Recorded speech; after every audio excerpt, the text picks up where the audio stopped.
बच्चों, स्वागत है आप सभी का आपका अपने YouTube channel mission top science classes में। दोस्तों, आज हम लोग बीपीएससी तैयारी 4.0 का जो है एक सेशन और हम लोग आगे की ओर बढ़ाते हैं। आप सभी को पता है कि हम लोग बायोलॉजी के पार्ट को कवर कर रहे हैं। इससे पहले हम लोग आपको ब्लड का पार्ट 1 आपको बता दिए थे। आज हम लोग ब्लड का पार्ट 2 कवर करेंगे।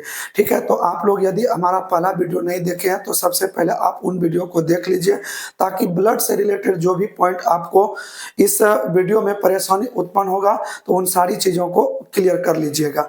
ठीक है, तो इसलिए सबसे पहले आप पार्ट 1 देख लीजिए, तो उसके बाद पार्ट 2 देखने पर आपका कोई भी डाउट इसमें नहीं बचेगा। तो चलिए हम लोग बिना देर के आज का सेशन करते हैं स्टार्ट। आप लोग जिस तरीके से पहले इस पार्ट 1 को देखे, ठीक उसी तरीके से आप शुरू से लेकर अंत तक इस वीडियो को देखिएगा, तो आपको यहाँ से एक भी डाउट आपको एग्जाम में नहीं बचेगा। ठीक है, इससे केवल आप अपना बीपीएससी तैयारी 4.0 ही नहीं, बल्कि यदि आप बिहार एसएससी का तैयारी कर रहे हैं तो वहां भी काम आएगा।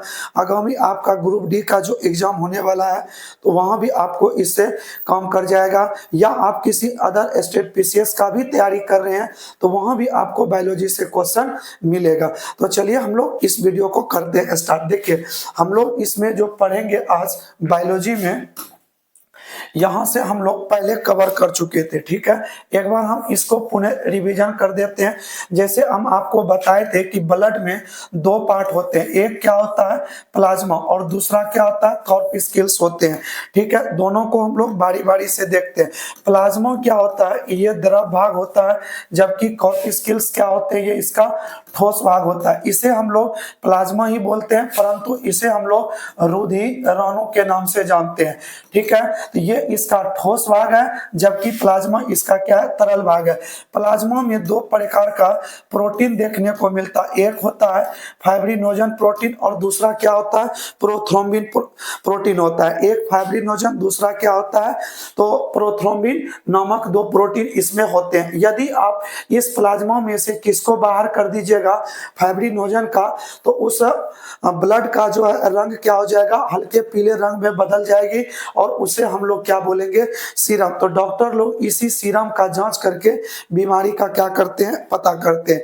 तो आइए हम लोग आगे देखते हैं। देखिए, रुधिराणु जो कि ब्लड के अंदर ठोस कण के रूप में पाए जाते हैं, तो उनमें से पहला कण क्या है आरबीसी, दूसरा क्या है डब्ल्यूबीसी और तीसरा कण क्या है प्लेटलेट्स। आरबीसी को हम लोग रेड ब्लड सेल्स कहते हैं, डब्ल्यूबीसी को व्हाइट ब्लड सेल्स कहते हैं, जबकि प्लेटलेट्स को हम लोग क्या बोलते हैं तो इसे हम लोग प्लेटलेट्स के ही नाम से जानते हैं, या बिम्बाणु भी इसे हम लोग बोल सकते हैं। ठीक है, देखिए आरबीसी में इसे हम लोग टेक्निकल भाषा में क्या कहते हैं एरिथ्रोसाइट, डब्ल्यूबीसी को हम लोग क्या बोलते हैं ल्यूकोसाइट और प्लेटलेट्स को क्या बोलते हैं थ्रोम्बोसाइट। जब कभी आप डॉक्टर यहाँ इलाज कराने जाइएगा तो उस समय जब ब्लड की जांच होगी ना, तो यदि इसमें किसी भी प्रकार का नाम लिया जाएगा तो डॉक्टर लोग ये बहुत कम ही बोलते हैं आरबीसी, डब्ल्यूबीसी या प्लेटलेट्स की संख्या में कमी हो गया, तो वो इसे टेक्निकल रूप में बोलता है। ठीक है, जो कि एरिथ्रोसाइट, ल्यूकोसाइट और थ्रोम्बोसाइट नाम लेकर के बोलता है।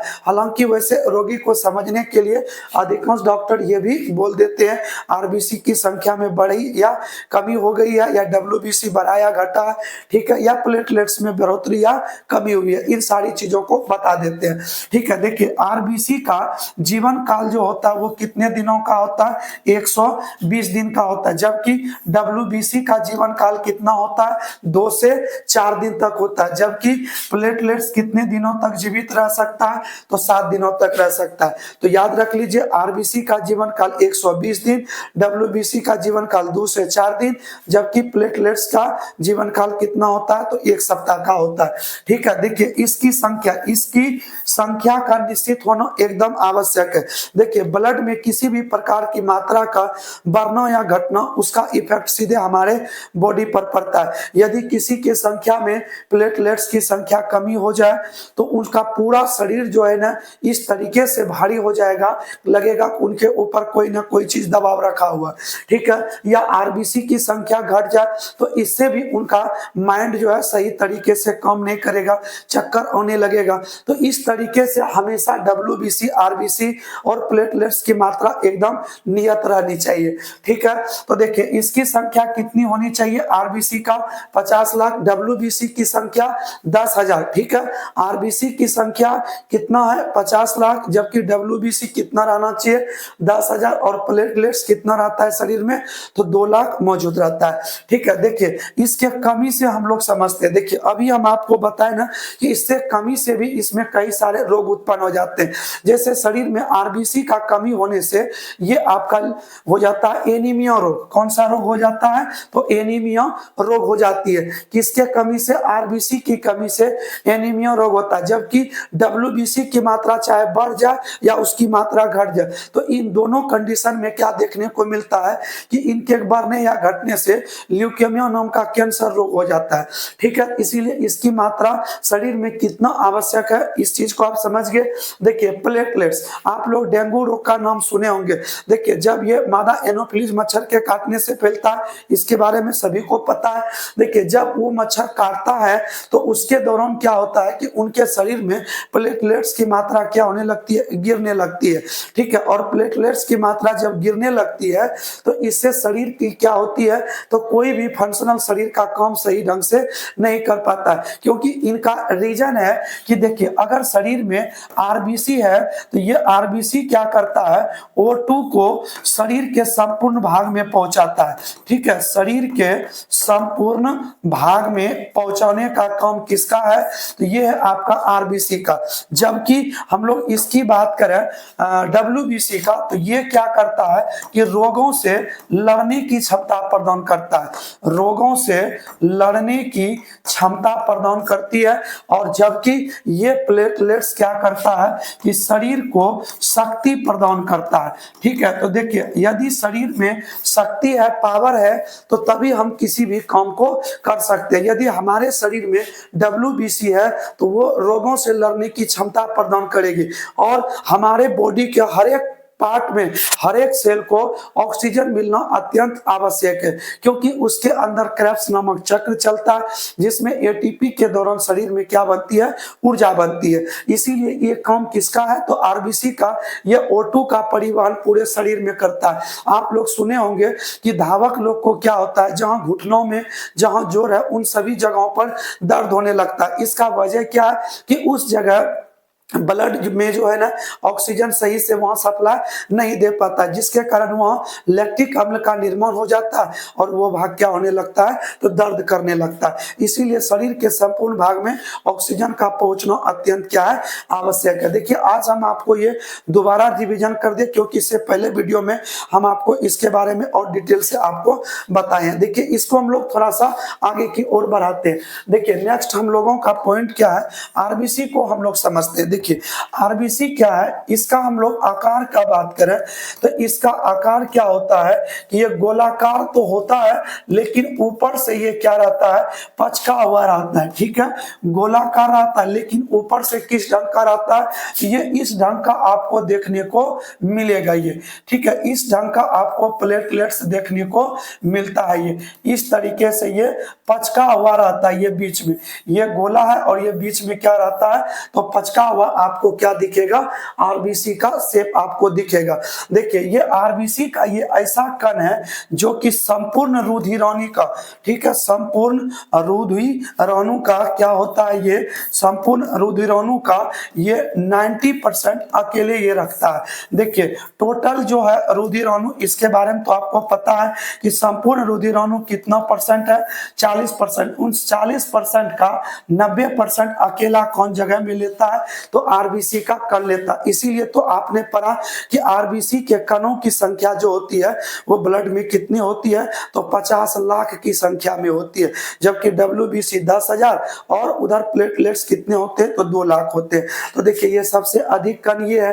देखिए जैसे जैसे हम ऊपर की ओर ऊंचाई पर जाएंगे तो इन कणों के आकार में क्या होने लगता है तो वृद्धि होने लगता है। ठीक है, इसी वजह से क्या होता है जब कणों के आकार में बढ़ोतरी होने लगता है और जब हम लोग ऊंचाई पर जाते हैं तो वहां क्या होता है, ऊपर वायु का प्रेशर क्या होने लगता है, कम होने लगता है, जो कि शरीर के अंदर का प्रेशर बाहरी प्रेशर से संतुलित नहीं कर पाता है और शरीर के अंदर का कोई नस जो है फट के नोक से ब्लड निकलने लगता है। तो इसीलिए ऊंचाई पर जाने पर पर्वतारोही को कभी कभी नोक से ब्लड निकलने लगता है, यही रीजन है। ठीक है, चलिए हम लोग अगला पॉइंट समझते हैं। इसका आकार क्या होता है, गोलाकार, लेकिन बीच में कैसा रहता है, पचका हुआ, और ऊंचाई पर जाने पर इसके आकार में क्या होती है, वृद्धि हो जाती है। और यह संपूर्ण रुधिर अणु का कितना परसेंट होता है, तो 90% होता है। देखिए इसके अंदर क्या होता है, तो लाइसोसोम नहीं पाया जाता है। ठीक है, लाइसोसोम इस कोशिका के अंदर नहीं पाया जाता है। तो आप सभी लोग इस बात को भली भांति जानते होंगे कि कोशिका के अंदर लाइसोसोम एक ऐसा अंग है कोशिका का जो कि मरे हुए कोशिका को वहां से हटाने का काम करता है, उनको साफ करने का काम करता है। परंतु देखिए इसमें लाइसोसोम है ही नहीं, तो उस मरे हुए कोशिका को हटाएगा कैसे, इसीलिए उसके अंदर लाइसोसोम नहीं होने के कारण इस आरबीसी के कण की मृत्यु कहां हो जाती है, तो ब्लड बैंक जिसे हम लोग पीलिया कहते हैं वही इसकी क्या हो जाती है, मृत्यु हो जाती है। इसीलिए इसको हम लोग आरबीसी का क्या बोलते हैं, तो कब्रगाह के नाम से इसे जानते हैं। ठीक है, तो आरबीसी का कब्रगाह किसे कहते हैं, पीलिया को। तो मरी हुई जो सेल में इस तरह का कण होता है, उस कण को क्या करता है पीलिया अपने पास उसको जमा करके रोक लेता है। ठीक है, तो मरी हुई कोशिका वहीं पर रुकती है। तो आरबीसी का कब्रगाह किसे बोलेंगे, तो पीलिया को। क्या आरबीसी में लाइसोसोम पाया जाता है, तो बिल्कुल नहीं पाया जाता है। और दूसरा बात करें तो इसमें देखिए कि केंद्रक पाया जाता है, तो केंद्रक भी आरबीसी में देखने को नहीं मिलता है। आप सभी लोग पढ़े होंगे कि कोशिका के केंद्रक में क्या होता है, सेंटर में, इसी के अंदर आपका पाया जाता है क्या, तो डीएनए और क्या, तो आरएनए, ये दोनों पाया जाता है। और डीएनए और आरएनए ये क्या काम करता है, डीएनए ये आनुवंशिकता की पहचान कराता है। तो ये बताइए कि यदि हमें किसी आदमी का आरबीसी मिल जाए तो क्या हम उसका डीएनए चेक कर पाएंगे, तो बिल्कुल नहीं कर पाएंगे, क्योंकि आरबीसी में केंद्रक होता ही नहीं है। ठीक है, लेकिन अगर मान लिया जाए हम थूक फेंकते तो उसके थूक से, उसके सेल से हम लोग निकाल सकते हैं क्या, तो डीएनए। ठीक है, परंतु आरबीसी से हम लोग नहीं निकाल सकते हैं। ठीक है, क्योंकि आरबीसी के अंदर केंद्रक नहीं पाया जाता है। यहां तक आप लोगों का क्लियर हो गया होगा। देखिए आरबीसी का रंग कैसा होता है, तो इसका रंग कैसा होता है, तो लाल रंग का होता है। इसका वजह क्या है कि इसमें हीमोग्लोबिन पाया जाता है। तो आरबीसी का रंग कैसा होता है, लाल, और इसमें पाया किया जाता है, हीमोग्लोबिन पाया जाता है, इसीलिए इसका रंग कैसा होता है, तो लाल रंग का ये होता है। ठीक है, और आप लोग ये भी जान गए कि अगर आरबीसी का कमी हो जाए तो इसके कमी से क्या होता है, तो एनीमिया रोग होता है। ठीक है, एनीमिया रोग होता है, किसके कमी से, तो आरबीसी के कमी से कौन सा रोग होता है, तो एनीमिया रोग उत्पन्न हो जाती है। ठीक है, तो ये कुछ बातें हैं जो कि आरबीसी के संबंध में, और इसको आप लोग ध्यान से जान लीजिए। हम एक बार दोबारा रिवीजन कर रहे हैं। इसका आकार कैसा होता है, गोलाकार, परंतु बीच में पचका हुआ रहता है। ऊंचाई पर जो है पर इसके कणों के आकार में वृद्धि होने लगता है। यह संपूर्ण रुधिर अणु का 95% होता है। ठीक है, और हम लोग बात करें इसके अंदर लाइसोसोम नहीं पाया जाता है, जिसके कारण इसकी मृत्यु पीलिया में ही हो जाती है। इसीलिए इसको हम लोग क्या बोलते हैं, आरबीसी का कब्रगाह बोलते हैं। और आरबीसी के अंतर्गत केंद्रक भी नहीं पाया जाता है। ठीक है, आइए हम लोग बात करते हैं डब्ल्यूबीसी के बारे में। देखिए डब्ल्यूबीसी क्या है, इसे हम लोग व्हाइट ब्लड सेल्स के नाम से जानते हैं। इसका आकार क्या होता है, इसका आकार होता है कैसा, तो अनिश्चित। ठीक है, आरबीसी का आकार कैसा होता है, अनिश्चित, लेकिन इसमें क्या पाया जाता है, तो केंद्रक मौजूद रहता है, और केंद्रक के साथ साथ इसमें लाइसोसोम भी क्या होता है, तो पाए जाते हैं। ठीक है, इसीलिए डब्ल्यूबीसी में अगर निकाल कर इससे चेक किया जाए डीएनए तो इसकी पहचान हो सकती है, क्योंकि इसके अंदर केंद्रक है और केंद्रक में ही तो डीएनए और क्या होते हैं, आरएनए पाए जाते हैं। ठीक है, और लाइसोसोम मरी हुई कोशिका को समाप्त करने का काम ये कौन करता है, तो लाइसोसोम ही करता है। तो देखिए आइए हम लोग थोड़ा सा बात कर लेते हैं WBC के प्रकार का। WBC 3 तरह का होता है। एक होता है एंटीबॉडी, लिम्फोसाइट, मोनोसाइट। इसको हम लोग क्या बोलते हैं, लिम्फोसाइट को तो टी सेल के नाम से भी हम लोग इसे जानते हैं, ठीक है। इसे हम लोग और एक नाम से जानते हैं, जिसे हम लोग क्या बोलते हैं, टी सेल। क्या बोलेंगे इसे, तो टी सेल के नाम से भी लिम्फोसाइट को जानते हैं। देखिए सबका एक एक हम लोग कार्य की बात करें। देखिए जब कभी भी हमारे शरीर में बाहरी वातावरण से कोई वायरस आ जाए, ठीक है, कोई जीवाणु आ जाए, ठीक है, कोई बैक्टीरिया शरीर के अंदर यदि प्रवेश कर जाती है, तो इन सारे चीजों की जो शरीर के अंदर ब्लड में प्रवेश कर जाती है, तो ब्लड क्या करता है, ब्लड के अंदर WBC का पार्ट है एंटीबॉडी। यह क्या करता है, ये WBC का ही तो काम है कि रोग प्रतिरोधक क्षमता को क्या करना, ताकत बनाना, बढ़ाना, ताकि बाहरी जीवाणु, विषाणु, वायरस, बैक्टीरिया, कवक जो भी चीज है उनको मारने का काम करता है, ठीक है। तो ये WBC में जो एंटीबॉडी है ये क्या करता है कि बाहरी जीवाणु, विषाणु की सूचना देता है। और ये सूचना किसे देता है, तो लिम्फोसाइट को देता है। जैसे ही एंटीबॉडी किसको सूचना दिया, तो लिम्फोसाइट को यह बात की सूचना दी, तो तुरंत ही लिम्फोसाइट जा करके उस जीवाणु, विषाणु को क्या करता है, मार देता है उसी जगह। अब जो मार दिया वो ये काम किसका है, तो लिम्फोसाइट का, इसे मारने का। परंतु जब इसको मार दिया तो इसे वहीं पर छोड़ देता है, और उन मरी हुई वायरस को हटाने का काम किसका होता है, तो मोनोसाइट का। तो जो भी मरे हुए सेल होते हैं उसे, वहां से ये वायरस होते हैं, उसे हटाने का काम किसका होता है, तो मोनोसाइट का। तो आप लोग देख लिए एंटीबॉडी क्या करता है, शरीर के अंदर जो ब्लड में बाहरी वातावरण से वायरस, विषाणु, जीवाणु, बैक्टीरिया ये सभी प्रवेश करते हैं, तो इसे सूचना देने का काम करता है किसको, तो ये सूचना देता है लिम्फोसाइट को। तो लिम्फोसाइट उसे जाकर के मार देते हैं और मोनोसाइट उसे वहां से हटा देते हैं, ठीक है। तो इस तरीके से जो होता है ना, ये WBC हमारे रोगों से लड़ने की क्षमता को क्या करता है, तो बढ़ाता है, ठीक है। चलिए हम लोग आगे की ओर बात करते हैं। देखिए नेक्स्ट पॉइंट हम लोगों का क्या है, प्लेटलेट्स। इसका आकार कैसा होता है, प्लेटलेट्स का उत्तल लेंस के जैसा, ठीक है। ये आपका जो है बिंबाणु प्लेटलेट्स आकार में कैसा होता है, उत्तल लेंस। क्या इसमें केंद्रक पाया जाता है, तो केंद्रक इसमें भी नहीं पाया जाता है, ठीक है। तो इसका मतलब है कि प्लेटलेट्स के द्वारा भी हम लोग DNA का पता नहीं कर सकते हैं, ठीक है।